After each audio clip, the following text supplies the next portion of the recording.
Hey folks, welcome to Market Intraday Analysis by InTheMoneyStocks.com, your leaders in pure technical analysis, avoiding all that Wall Street hype. Today, Monday, January 11th, 2010.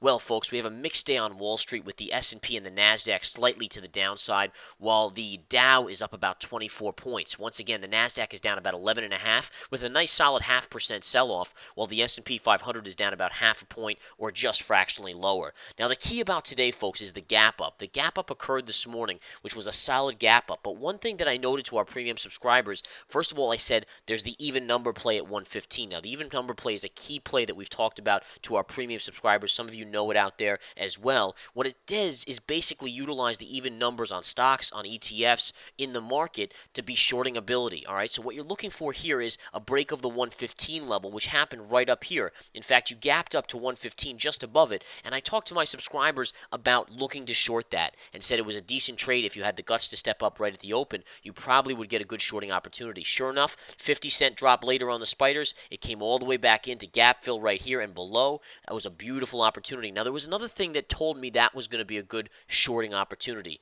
and that happened on the 60-minute chart. As you can see right here, you have a very, very clear channel developing from this lower pink line underneath to this upper. And it's a very rare occurrence that you actually get above the channel. See how you have a parallel lines right here and you're kind of staying in that channel? Very rare you get above that. And the key is to know that when you get above that, the odds of you failing and coming back in are actually near 80 to 85% of the time you will fail and come all the way back in. So when I saw that gap up, that was a dead indicator as well. Plus the 115 even number play of a market that was going to come in pretty dramatically. Sure enough, the call went out that that was a high probability trade, and the market did fall with it. Now we are down on the SPY 15 cents after being up about 50 cents on the day. So net may be down about 65 cents from the opening price. Now, a couple other things to look at. Let's take a little bit of a gander at the intraday charts. Here's that same trend line. So you can see the gap up above it. Here's 115, 115 right there. You can see we gapped just about to the 115 10-ish area, and then from there you just fell all the way back in. Really a 1, 2, 3, 4 bar surge to the downside, filling the gap, and then getting a bounce back to the trend line here. Now that's the second opportunity I saw, folks. I basically was looking at this channel. Now the key is to understand confirmation, which is a key indicator that we use. It's the in the money stocks confirmation signal, and what that basically tells you here is that when you fall back down or when you gap above a key trend line like this pink line, you have to look for a secondary close above the highest candle. That first candle that breaks above that level, you have to get a second close above, which in turn means confirmation. What that tells you is it establishes this line as being a major support line. That did not happen, right? So you fell all the way back down since no candle closed above this high off the gap up. All right, so down you fall below the channel. That means this is now still resistance, and then you bounce back up into it right there. That's still major resistance because you never confirmed a breakout above it. All right, so again, that's a shorting opportunity. In addition, look at that bear flag pattern. That's a beautiful in spirit of bear flag pattern. See, down, sideways move right to the upside. So again, not only is the perfect bear flag, but you go right into the resistance line, which is the trend line of the channel. This is the upper trend line channel portion, which I just showed you right up here. This line right here on the 60-minute chart. So utilizing that, you can actually get off a secondary short there for a drop. Where does it go?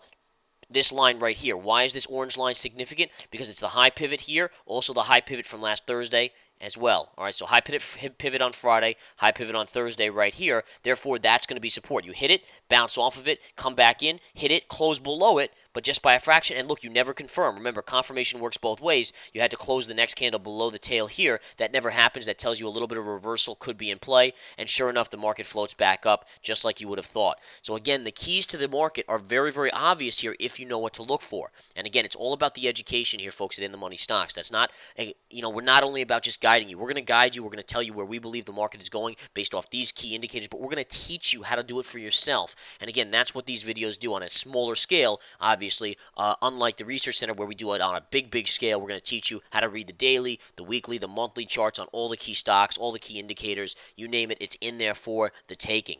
All right, now again, let's just touch on a couple other stuff. Let's take a look at Amazon. One thing I noted on the gap up this morning that I thought was also a very significant signal this market might be in for a little bit of weakness today.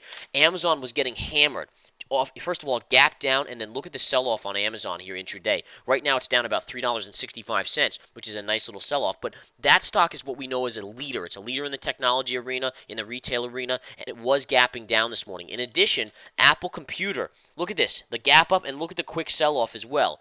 A lot of these major leading stocks could not hold their gains today. Now, by no means are we selling hard. And in all fairness, in general, the market has a lot of trouble selling hard these days. It just, just has a lot of trouble based on the light volume. Volume today, again, guys, believe it or not, is on the lighter side. All right, granted, it's Monday and so forth after the jobs report. People are digesting that jobs report from Friday as well. But you can see very much key here, guys. Apple actually just hit a new low of the day right here, down $3. All right, in addition, look at Goldman Sachs. Same thing. So all the leaders in this market seem to be under a lot of pressure. You have to read into that. You have to say, okay, let's take a look at this. All right, what does this mean? Does it mean if all the leaders are weak, this market may be nearing a near-term high and be coming in? And sure enough, on the intraday spider chart, as I showed you before, look at the gap up, fade, bounce, fade, bounce, fade. Look at bear flag, bear flag, bear flag, even right here. Although this one's extending a little higher than this high now, so it's a little more of a muted bear flag. It's not really a true one. These ones before much, much better because they're all inside the key moves. This one's the biggest candle. You really don't want to get outside of that candle and above it, and you got above a little bit here. So just keep in mind that's a little bit of a hurting bear flag, if you will. All right, now again, volume on the spiders, 64 million right now. That is pretty light. We are approaching the post 2 p.m. time frame. That needs to be recognized as well. What I would look for into the afternoon session is a sideways float with maybe just a tiny micro downside bias. Micro at this point. It wouldn't shock me to see this market pretty much float sideways to most of the rest of the day based on the volume right now. I don't think there's a huge amount of upside unless you get another buy program like we did on Friday. We'll have to see how things play out like that. All right, folks? So enjoy the rest of the day. We encourage you to come sign up for the Research Center. Right now we're doing a little maintenance, but it should be all taken care of within the next 24 hours or so, and you'll be all ready to go. Take care, folks.